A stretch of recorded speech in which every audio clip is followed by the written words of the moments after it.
L'édition nuit, bonsoir, bienvenue. Merci à vous si vous nous rejoignez sur France 24 et France Info. Voici les titres de ce journal. Dans le sud de la France, du Var à la Gironde, la lutte acharnée des pompiers contre le feu.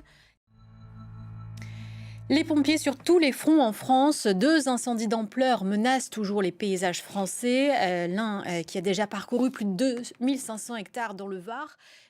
La situation est aussi dramatique en Espagne et en Italie. En Sicile, un pompier en service a également trouvé la mort. Il y a des dizaines de feux de forêt dans le pays attisés par des vents chauds. Il y a bien eu une surmortalité due à la canicule au mois de juin. Le chiffre est même effroyable en ce qui concerne la France. 5 764 décès ont été constatés en plus pendant l'épisode de juin, dont 2000 en région parisienne. Explication d'Agnès Giraud-Cartier. Un bouleversement géopolitique au Moyen-Orient, c'est comme ça qu'est perçu l'accord passé entre les États-Unis et l'Arabie saoudite sur le nucléaire civil. Riyad va être autorisé à enrichir de l'uranium sur son sol. Donald Trump vante les futurs contrats pour les entreprises américaines. Et cette nuit, un pétrolier touché dans la mer Rouge au large de l'Arabie saoudite par un projectile non identifié. C'est ce que rapporte l'agence de sécurité maritime britannique. Un incendie s'est déclaré à bord, pas encore maîtrisé.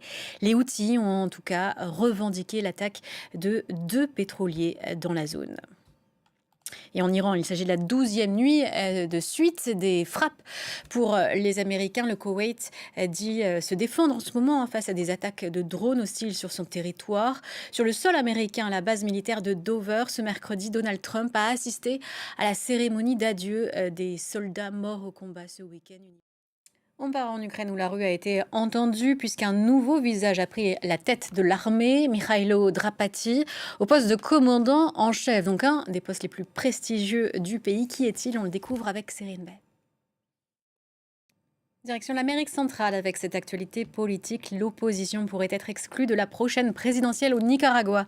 Le Parlement se prononcera début août sur une réforme législative en ce sens. En Inde, le bras de fer s'est poursuivi ce mercredi entre la contestation des cafards déterminés à obtenir la tête du ministre de l'Éducation pour cause de fraude aux examens universitaires et le gouvernement qui a pour la première fois évoqué l'idée d'une réforme. On voit ça avec Ludovic de Foucault. Rebondissement dans l'affaire Epstein. Le recruteur de mannequins Daniel Siad, suspecté d'avoir conduit des jeunes filles vers le pédocriminel, a été retrouvé mort à son domicile. Ça se passe en France, près de Paris. Il était accusé de viol et d'exploitation sexuelle. Sa mort intervient alors que l'homme n'avait pas encore été entendu par les enquêteurs. Regardez. Et tout autre chose, mais au Louvre, c'est une galerie d'Apollon vide de ses bijoux qui a été rouverte 9 mois après le cambriolage des joyaux de la couronne. Mais aucun objet exposé. Les vitrines qui s'y trouvaient ont été déplacées dans une chambre forte. La galerie reste magnifique de par ses plafonds et dorures. On en découvre quelques images avec Alexis Jacquet.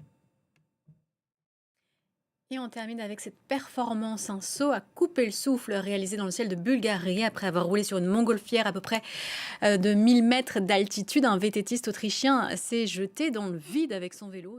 C'est incroyable tout de même, c'est la fin de ce journal. Merci à vous de l'avoir suivi.